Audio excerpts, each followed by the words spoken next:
नमस्कार। आज हम इतिहास के कुछ कह सकते हैं दिलचस्प पन्नों को पलट रहे हैं जहां विज्ञान और दर्शन मिलते हैं।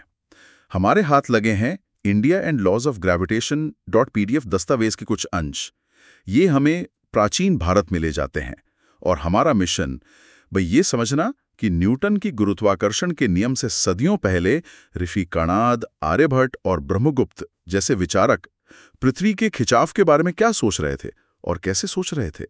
ये विचार ही अपने आप में काफी रोमांचक है ना? कि पृथ्वी चीजों को अपनी ओर खींचती है, ये बात न्यूटन से बहुत पहले सोची जा रही थी। तो चलिए इन प्राचीन अवधारणाओं की गहराई में उतरते हैं। देखते हैं कि अवलोकन और तर्क के आधार पर वे किन नतीजों पर पहुंचे थे। शुरुआत करते हैं ऋषि कणाद से। ये लगभग 6ठी शताब्दी ईसा पूर्व के माने जाते हैं, मतलब आज से करीब 2600 साल पहले। वे वैशेषिक दर्शन के प्रणेता थे और कमाल की बात यह है कि उन्होंने पदार्थ के परमाणु सिद्धांत यानी अणु और परमाणु की भी बात की थी। अपने वैशेषिक सूत्र में कणाद एक बहुत ही दिलचस्प बात कहते हैं। उन्होंने लिखा मतलब कि भाई ये चीजें नीचे ही क्यों गिरती हैं, पृथ्वी पर क्यों गिरती हैं? एक अनदेखी शक्ति के कारण, जिसे उन्होंने अदृश्य शक्ति कहा। उनका मानना था कि यह शक्ति वस्तुओं को पृथ्वी की ओर खींचती है और यह पृथ्वी के भारीपन मतलब गुरुत्व और उसके एक खास गुण से जुड़ी है। हाँ, ये अदृश्य शक्ति शब्द ये बहुत मायने रखता है। अदृश्य यानी जो सीधे तौर पे दिखाई न दे, जिसका अनुमान उसके प्रभाव से लगाया जाए। ये कणाद के वैशेषिक दर्शन के क्या कहते हैं बड़े ढांचे में फिट बैठता है, जहाँ कई गुण और कर्म ऐसे माने गए हैं जो सीधे इंद्रियों से नहीं जाने जा सकते। तो ये सिर्फ एक शब्द नहीं है, बल्कि उनकी पूरी दार्शनिक प्रणाली का हिस्सा है। ये गुरुत्वाकर्षण के विचार का एक शुरुआती दार्शनिक रूप है, ये बताना कि एक कारण है, हाँ भले ही उसका गणितीय विवरण ना हो। बिल्कुल। और उन्होंने इसे समझाने के लिए रोजमर्रा की जिंदगी से जुड़े उदाहरण भी दिए। जैसे उन्होंने सोचा होगा कि भाई पेड़ से पका आम नीचे ही क्यों आता है, ऊपर क्यों नहीं जाता? हाँ। या पहाड़ों से पानी नीचे की ओर ही क्यों बहता है? उनका जवाब था पृथ्वी की यही अदृश्य शक्ति इन्हें खींच रही है। यहाँ तक कि हवा में उड़ती धूल का धीरे धीरे जमीन पर बैठ जाना, वो भी इसी खिंचाव का नतीजा बताया गया। सही बात है। ये उदाहरण महत्वपूर्ण है क्योंकि वे दिखाते हैं कि ये सिद्धांत सिर्फ हवा-हवाई नहीं था, ये ठोस अवलोकनों पर आधारित था। कणाद प्रकृति को बहुत ध्यान से देख रहे थे और उसके पैटर्न को समझने की कोशिश कर रहे थे। लेकिन हाँ, ये समझना भी जरूरी है कि ये एक गुणात्मक मतलब क्वालिटेटिव व्याख्या थी। इसमें ये नहीं बताया गया कि ये शक्ति दूरी के साथ कैसे बदलती है या अलग-अलग वजन की चीजों पर कैसे काम करती है। ये वो सवाल थे जिनका जवाब सदियों बाद गणितीय भौतिकी ने दिया। तो कणाद ने एक दार्शनिक नींव रखी, एक अदृश्य खिंचाव की सोच दी। अब अगर हम समय में थोड़ा आगे बढ़ें, करीब 1000 साल, तो 5वीं सदी ईस्वी में हमें मिलते हैं महान गणितज्ञ और खगोल शास्त्री आर्यभट्ट। उनके काम आर्यभट्टीय में भी इस विषय पर संकेत मिलते हैं, लेकिन शायद एक अलग नजरिए से। आर्यभट्ट ने कहा कि पृथ्वी गोल है और अपनी धुरी पर घूमती है। ये अपने आप में उस समय के लिए एक बहुत बड़ा क्रांतिकारी विचार था। बिल्कुल। और इसी संदर्भ में उन्होंने बताया कि वस्तुएं पृथ्वी पर टिकी रहती हैं क्योंकि पृथ्वी में उन्हें अपनी ओर खींचने की एक प्राकृतिक शक्ति है। उन्होंने आकाश में तारों की गति को भी पृथ्वी के घूमने से जोड़ा। कमाल है। हाँ, ये एक बहुत बड़ा वैचारिक उछाल था। कणाद के अदृश्य शक्ति एक सामान्य सिद्धांत था। आर्यभट्ट ने इसे खगोल विज्ञान से जोड़ा। उन्होंने न केवल कहा कि पृथ्वी खींचती है, बल्कि ये भी समझाया कि एक घूमती हुई गोल पृथ्वी पर भी चीजें टिकी क्यों रहती हैं, क्योंकि खिंचाव केंद्र की ओर होता है। ये सोचना कि घूमती हुई पृथ्वी से लोग गिर क्यों नहीं जाते, ये अपने आप में गुरुत्वाकर्षण की समझ की ओर एक अहम कदम था, है ना? हाँ बिल्कुल। ये सोचना कि पृथ्वी घूम रही है और फिर भी हम उस पर टिके हुए हैं, इसके लिए एक मजबूत खिंचाव वाली शक्ति की कल्पना जरूरी हो जाती है। आर्यभट्ट ने इसे पृथ्वी का प्राकृतिक गुण माना। उन्होंने कोई गणितीय सूत्र तो नहीं दिया, लेकिन उनका मॉडल काफी साफ था। पृथ्वी गोल है, घूमती है और अपने केंद्र की ओर चीजों को खींचती है। बिल्कुल। उनके लिए शायद ये समझना जरूरी था कि खगोलीय पिंड कैसे काम करते हैं।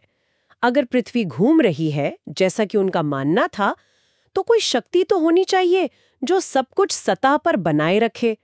तो उनका फोकस शायद खगोलीय व्यवस्था को समझाने पर ज्यादा था, लेकिन इस प्रक्रिया में उन्होंने पृथ्वी के आकर्षण के विचार को और स्पष्ट किया।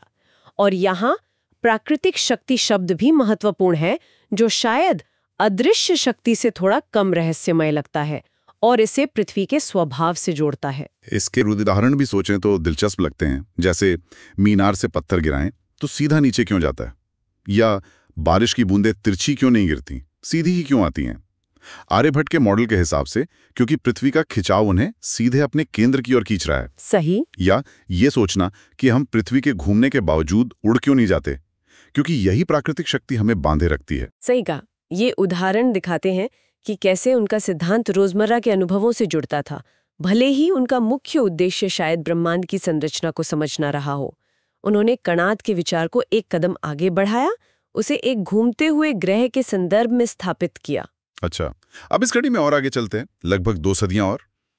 7वीं सदी ईस्वी में आते हैं ब्रह्मगुप्त, एक और महान गणितज्ञ और खगोलशास्त्री।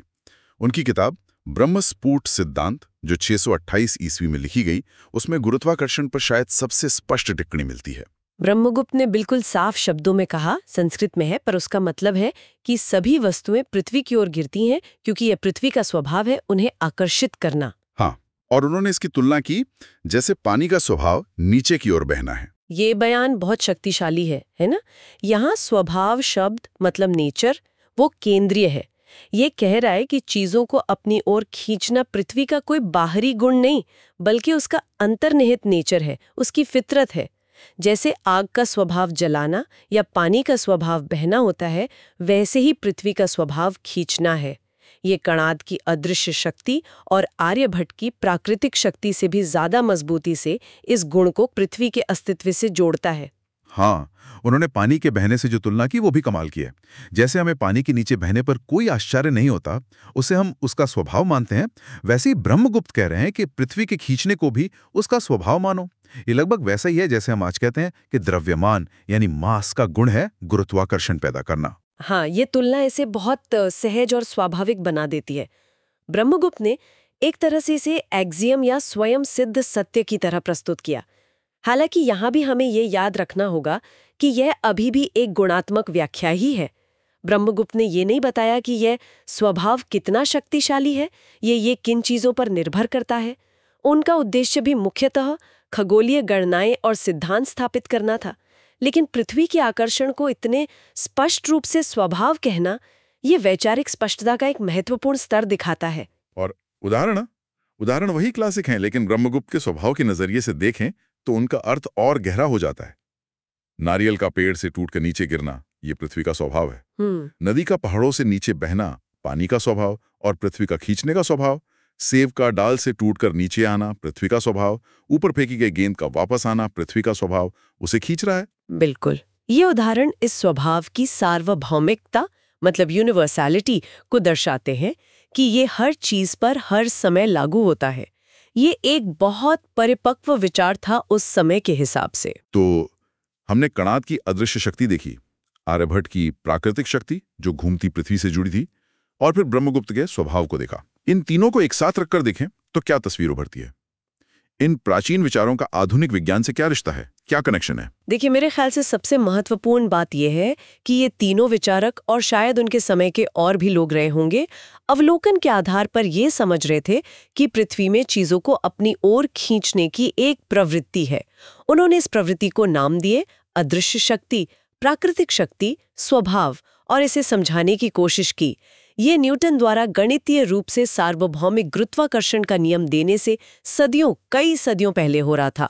वे क्या हो रहा है यानी आकर्षण समझ रहे हैं, और क्यों हो रहा है इसका एक दार्शनिक या प्राकृतिक कारण भी बता रहे थे। तो क्या हम ये कह सकते हैं कि उन्होंने गुरुत्वाकर्षण की खोज न्यूटन से पहले कर ली थी? यहीं पे हमें बहुत सावधान रहने की जरूरत है। खोज शब्द के कई मायने हो सकते हैं। अगर खोज का मतलब है घटना को पहचानना और उसका एक वैचारिक मतलब कॉन्सेप्चुअल कारण बताना, तो हाँ, उन्होंने निश्चित रूप से पृथ्वी के आकर्षण की खोज की थी, इसे पहचाना था। लेकिन अगर खोज का मतलब है एक गणितीय नियम देना जो सार्वभौमिक हो, मतलब सिर्फ पृथ्वी के लिए नहीं, बल्कि ब्रह्मांड में किन्हीं भी दो पिंडों के बीच लागू हो, जो भविष्यवाणी कर सके, जिसमें प्रिडिक्टिव पावर हो और जिसे मापा जा सके, क्वांटिफाई किया जा सके, तो वो काम न्यूटन ने किया। ये अंतर बहुत महत्वपूर्ण है समझना। तो ये प्राचीन भारतीय विचार एक तरह से गुरुत्वाकर्षण की अवधारणा या कॉन्सेप्ट के विकास का हिस्सा है, न कि सीधे तौर पर न्यूटन के नियम या लॉ के। बिल्कुल सही। यही है ये वैचारिक समझ और गणितीय सूत्रीकरण के बीच का अंतर है। न्यूटन का योगदान अद्वितीय इसलिए है क्योंकि उन्होंने इसे गणित का रूप दिया, वो फॉर्मूला दिया F=gm1m2r², जिससे न केवल पृथ्वी पर गिरते सेब को समझाया जा सका, बल्कि ग्रहों की कक्षाओं की भी सटीक गणना की जा सके। प्राचीन भारतीय विचारकों ने वो गणितीय ढांचा नहीं दिया। उनका संदर्भ, उनका उद्देश्य अलग था, शायद दार्शनिक प्रणाली बनाना या खगोलीय घटनाओं को समझाना। लेकिन इन शुरुआती अवधारणाओं का भी अपना महत्व है ना? ऐसा तो नहीं कि इनका कोई मोल नहीं? ऑफ कोर्स, अरे बिल्कुल है, निश्चित रूप से। ये दिखाते हैं कि अवलोकन और तर्क के माध्यम से मनुष्य प्रकृति के रहस्यों को समझने की कितनी गहरी कोशिशें कर रहा था, अलग अलग जगहों पर, अलग अलग समय में। ये विज्ञान के इतिहास की वो जो सीधी सी रेखा वाली समझ है ना, लीनियर, उसको चुनौती देता है, जो अक्सर यूनान से शुरू होकर सीधे यूरोप में पुनर्जागरण और फिर न्यूटन तक पहुंच जाती है। ये दिखाता है कि दुनिया के दूसरे हिस्सों में भी महत्वपूर्ण वैचारिक विकास हो रहे थे। अब इन विचारों ने शायद परोक्ष रूप से बाद की सोच को प्रभावित किया हो, या शायद वो स्वतंत्र रूप से विकसित हुए, ये इतिहास की जटिलता है। लेकिन इन्हें जानना हमारी समझ को और गहरा और समृद्ध करता है।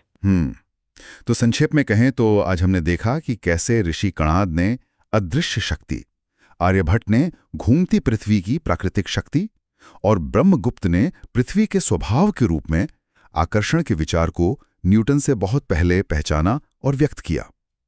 उन्होंने अपने समय के ज्ञान और तर्क के आधार पर इस रहस्य को समझने की कोशिश की। आविष्कारों की कहानी के रूप में सुनाया जाता है, जो अक्सर पश्चिमी दुनिया पर केंद्रित होती है। लेकिन अगर हम इन जैसी शुरुआती वैचारिक जड़ों को, जो दुनिया के अलग अलग सभ्यताओं में पनपी, ज्यादा महत्व दें और उन्हें समझने की कोशिश करें, तो विज्ञान के विकास की हमारी तस्वीर कैसे बदल सकती है? क्या ये कहानी उतनी सीधी है जितनी बताई जाती है, या ये विभिन्न संस्कृतियों के योगदानों से बुनी हुई एक कहीं ज्यादा जटिल और कह सकते हैं बहुरंगी टैपेस्ट्री है? इस पर सोचना जरूरी है, मुझे लगता है।